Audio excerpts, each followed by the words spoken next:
Bab 028. Om Jason. Natasha terkejut begitu melihatku. Saya mencari kamu kemana-mana, ucapku meraih bahunya. Tetapi Natasha menolak sentuhan dariku, dia tak mau aku sentuh dan mundur. Pergi. Aku benci Om Jason. Natasha mengusirku dengan kasar. Tolong dengarkan saya dulu, aku mendekat dan meminta kesempatan padanya untuk mendengarkan penjelasan dariku. Pergi. Aku benci Om Jason, pengkhianat. Usir Natasha lagi, gadis lembut yang kukenal itu kini terlihat sangat kasar. Saya bisa jelaskan semuanya, saya gak pernah selingkuhi kamu, percayalah. Aku memohon agar Natasha percaya padaku. Aku terus berusaha mendekat padanya, tapi Natasha semakin mundur. Natasha meraih sebuah vas bunga berukuran sedang di meja belajar milik Layla dan mengacungkan vas itu padaku. Kalau Om lebih mendekat lagi, aku gak akan segan-segan memukul Om dengan ini. Ancamnya. Sorot mata Natasha amat murka padaku. Dengarkan saya dulu, itu gak seperti yang kamu pikir, percayalah saya hanya mencintai kamu. Aku masih berusaha untuk menjelaskan. Aku mendekat padanya, Natasha mengacungkan vas semakin tinggi seiring dengan mendekatnya tubuhku padanya. Aku sedikit berlari ke arahnya, lalu mendekap Natasha dalam pelukanku. Natasha berontak, dia berusaha melepaskan diri dariku, tangan-tangannya bergerak-gerak. Natasha mengangkat tangannya yang memegang vas tadi, kemudian bruk. 61. Perang. Vas bunga itu menghantam kepalaku dengan sangat keras, hingga vas itu pecah. Aku merasakan kepalaku sakit, aku tersungkur menelungkup di lantai. 62. Om Jason. Aku berteriak histeris saat aku melihat suamiku tersungkur ke lantai dalam posisi menelungkup, kulihat dia memegangi kepalanya. Aku langsung meraih tubuhnya, dan membalikkannya terlentang, aku mendekap tubuh Om Jason di pelukanku. Maafin aku Om, aku tadi cuma nakut-nakutin supaya Om gak deketin aku, tapi kenapa Om malah nekat? Aku menangis terseduh meminta maaf padanya, aku menyesal. Pintu kamar dibuka paksa, Kak Raihan dan Layla menghampiri kami. Ini kenapa? Tanya Kak Raihan melihat Om Jason terkulai di pangkuanku. Aku gak sengaja mukul kepalanya pakai vas bunga, tadinya aku cuma nakut-nakutin dia Kak, tapi dia malah nekat deketin aku, tanganku refleks memukulnya, aku menjelaskan sambil terseduh. Aku takut suamiku meninggal, kepalanya berdarah meskipun tak begitu banyak. Kak Raihan dan Layla terlihat panik, mereka pasti takut kalau aku benar-benar membunuh suamiku. Arggggh, sesyah Om Jason mengerang kesakitan di pangkuanku, aku menyentuh lukanya yang berdarah. Om, jangan tinggalin aku. Aku mohon maafin aku tak mau kehilangan dia, sekalipun dia telah mengkhianati aku sangat mencintainya. Sakit Om Jason merintih. Dia berusaha bangun dan duduk. Aku memegang dua sisi wajahnya, lalu membolak-balikkan wajahnya ke kanan dan ke kiri. Sakit kamu jahat banget, keluhnya meringis, sambil memegangi kepalanya yang terluka. Om gak lupa sama aku? Tanyaku. Om Jason membuka matanya dan menatapku heran. Lupa apa? Tanyanya. Biasanya kalau orang abis kena benturan kayak gitu langsung hilang ingatan, kayak di sinetron, jawabku, menyamakan apa yang terjadi dengan sinetron. Hish. Kamu ini aneh-aneh aja, memangnya bisa hilang ingatan cuma dipukul pakai vas segede gelas. Kebanyakan nonton sinetron kamu Nip. Sesyau, Om Jason kesakitan. Mau ke klinik Pak? Tawar Kak Raihan. Nggak usah, saya gak apa-apa kok, cuma sakit doang, jawab Om Jason menolak tawaran Kak Raihan. Tapi lukanya berdarah Pak, takut lukanya besar harus dijahit. Kak Raihan sepertinya cemas dengan keadaan luka Om Jason. Nggak apa-apa, palingan cuma luka biasa kok, Om Jason tetap menolak. Om, ke dokter aja ya, aku takut kepala Om kenapa-kenapa, aku berusaha membujuk. 63. Nggak usah saya baik-baik aja kok, ambilin alkohol aja sama kapas, Om Jason masih menolak. Kak Raihan dan Laila keluar dari kamar, untuk mengambil alkohol, juga mengambil kain untuk mengelap sedikit darah Om Jason di lantai. Aku dan Om Jason berdua saja di kamar, aku sangat mengkhawatirkan keadaannya, aku takut lukanya tak sesimple yang dia bilang. Beneran gak mau ke dokter? Tanyaku. Om Jason menggeleng, itu artinya dia memang tak mau. Ya sudah, aku tak boleh memaksa. Kak Raihan dan Laila masuk dengan membawa yang dibutuhkan. Kak Raihan membantu mengobati luka Om Jason, memang benar, lukanya tak begitu parah. Tapi tetap saja aku cemas. Laila membersihkan darah di lantai dengan kain lap yang dibawanya. Om Jason meringis ketika Kak Raihan menyiram luka di kepalanya dengan alkohol. Aku ikut meringis, pasti sakit. Usai diobati, Kak Raihan membantu Om Jason naik ke tempat tidur Laila, lalu membaringkannya di sana agar dia bisa beristirahat. Kak Raihan dan Laila permisi, mereka keluar lagi, meninggalkan aku dan Om Jason berdua saja. Aku duduk di sampingnya, menatap wajahnya yang masih terlihat meringis. Maafin aku Om, aku gak bermasalah menyakiti Om, aku meminta maaf. Ya, aku tahu aku salah, tak seharusnya aku melakukan hal semacam itu padanya. Kurasakan tangan Om Jason menggenggam tanganku, dia menatap aku. Saya minta maaf saya udah bikin kamu kecewa, tapi saya berani bersumpah atas nama Tuhan, saya gak pernah mengkhianati kamu, saya gak pernah berselingkuh dengan wanita manapun. Foto-foto itu, saya juga gak pernah tahu sebelumnya, Anita pasti yang mengambil foto itu. Saya gak pernah mengkhianati kamu apalagi berusaha menunjukkan perselingkuhan saya dengan wanita lain. Saya akan buktikan kalau saya gak seburuk yang kamu pikir saya bisa melakukannya sama kamu. Kalau memang saya mau, bukan sama orang lain, Om Jason menyangkal tentang perselingkuhan, dia terlihat serius. Aku tak bisa percaya begitu saja, tanpa bukti. Aku tak mau percaya padanya. Kamu gak percaya sama saya? Dia bertanya apakah aku percaya atau tidak. Jelas aku tak percaya, foto-foto itu begitu nyata terlihat seperti mereka telah melakukan hal tidak senonoh, bagaimana bisa aku mempercayai elakan Om Jason sekarang? Aku menggeleng, aku tak percaya padanya. Om Jason menghela nafas berat.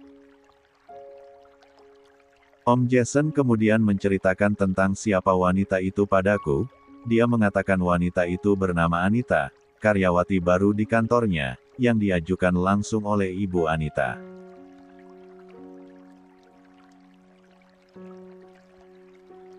Om Jason menerima wanita itu bekerja di kantornya karena kasihan, maka tanpa pikir panjang dia langsung menerima tanpa mencari tahu dulu siapa sebenarnya wanita itu. 64. Singkat cerita, setelah wanita itu bekerja dengan Om Jason, wanita itu selalu tak sungkan meminta tumpangan untuk pulang. Om Jason yang baik hati dan tak tegaan itu selalu memberikan tumpangan padanya, karena searah. Om Jason tak pernah mencurigai wanita itu, dia pikir Anita memanglah wanita baik-baik. Om Jason lalu menceritakan awal mula foto itu sampai padaku, dia mengatakan bahwa dia memberikan tumpangan pada Anita yang saat itu selesai menjalani pertemuan dengan kolega bersamanya. Karena searah, Om Jason lagi-lagi memberikannya tumpangan. Di dalam mobil itu, Om Jason diberikan minuman olehnya, dan setelah itu Om Jason merasakan ngantuk, lalu tak ingat apapun lagi. Om Jason tersadar saat pagi, di mana dia bangun di kamar Anita dalam keadaan telanjang. Meski Om Jason tak tahu apa yang terjadi malam itu, tapi dia yakin tak terjadi persetubuhan antara dirinya dengan Anita. Om Jason sangat yakin, karena tak mungkin juniornya terbangun selama dia tertidur. Percayalah, saya akan buktikan kalau saya gak pernah selingkuh. Om Jason memohon lagi agar aku percaya. Aku tak merespon, bagaimanapun juga, dia sudah tidur dengan wanita lain. Terjadi persetubuhan ataupun tidak, tetap saja aku tak mau gampang percaya. Untuk memberikan bukti yang kuat padaku, Om Jason menunjukkan isi chat pemerasan Anita terhadapnya, juga bukti transfer M-Banking dengan nominal yang besar setiap hari ke rekening atas nama Anita.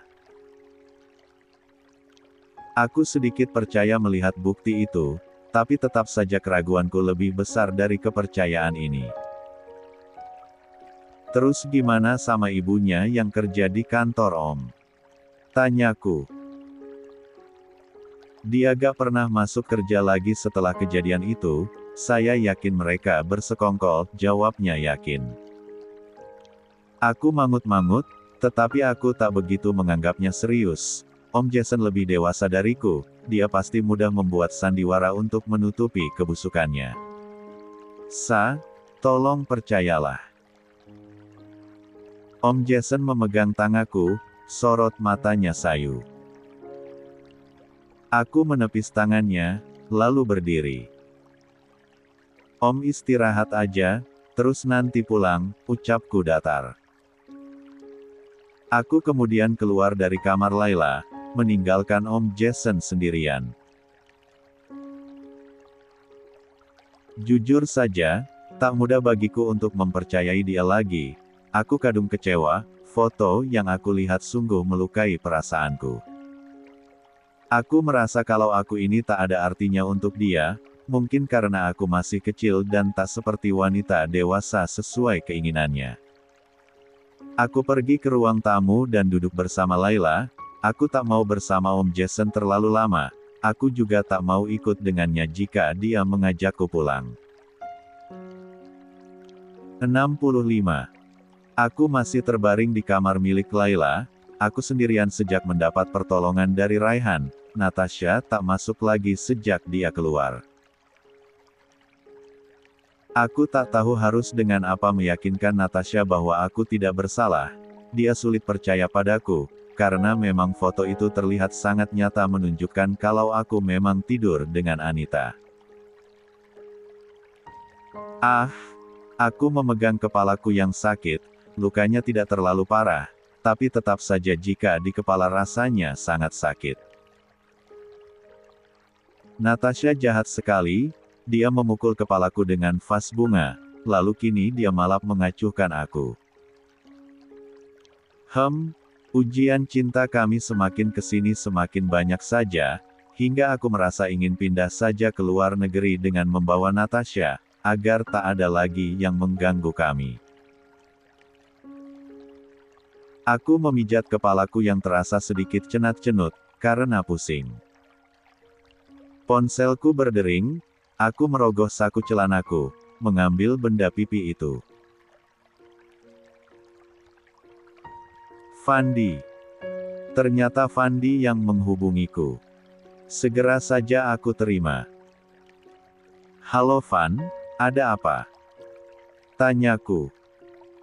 Jas, teman-teman preman gue udah sekap cewek yang peras lu itu. Dia sekarang ada di gudang rumah gue sama emaknya sekalian. Tadi mereka lagi belanja di toko, teman-teman ngikutin mereka dan menangkap mereka di jalan sepi. Fandi melaporkan padaku tentang hasil pekerjaan teman-teman premannya yang aku sewa. Oke, jangan diapa-apain, jangan sentuh mereka juga, biar gue yang lakuin apa yang harus gue lakuin, titahku. Aku akan menemui mereka dan memberikan pelajaran yang pantas, karena mereka telah berani mempermainkan aku. Lihat saja, apa yang akan aku lakukan. Kalian pikir kalian berurusan dengan siapa? Kalian pikir aku takkan bergerak untuk meringkus kalian? Fandi memutus sambungan teleponnya dan mengirimkan lokasi keberadaan dua wanita jalang itu. Aku turun dari tempat tidur, beranjak keluar dari kamar Laila, untuk menemui Natasha dan dua remaja itu.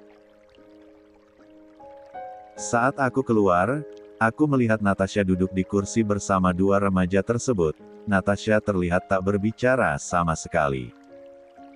Apakah semarah itu kamu padaku? Padahal aku sudah jelaskan semuanya, tapi kenapa sulit sekali membuatmu percaya? Aku menghampiri mereka dan duduk di samping Natasha. Raihan dan Laila pergi keluar, sepertinya mereka mengerti kalau kami harus bicara berdua saja. Kita pulang ya, saya kesepian tanpa kamu, bujukku. 66. Aku gak mau pulang, aku mau di sini, jawab Natasha datar. Kamu gak kasihan sama saya? Saya masih suami kamu dan kamu masih istri saya, kita tetap harus bersama, aku tak suka dia menolak diajak pulang. Kalau gitu ceraikan aku, supaya gak ada ikatan lagi antara kita. Aku mau melanjutkan hidupku sesuai dengan kemauanku, tanpa harus merasakan sakitnya dikhianati. Pinta Natasha tegas.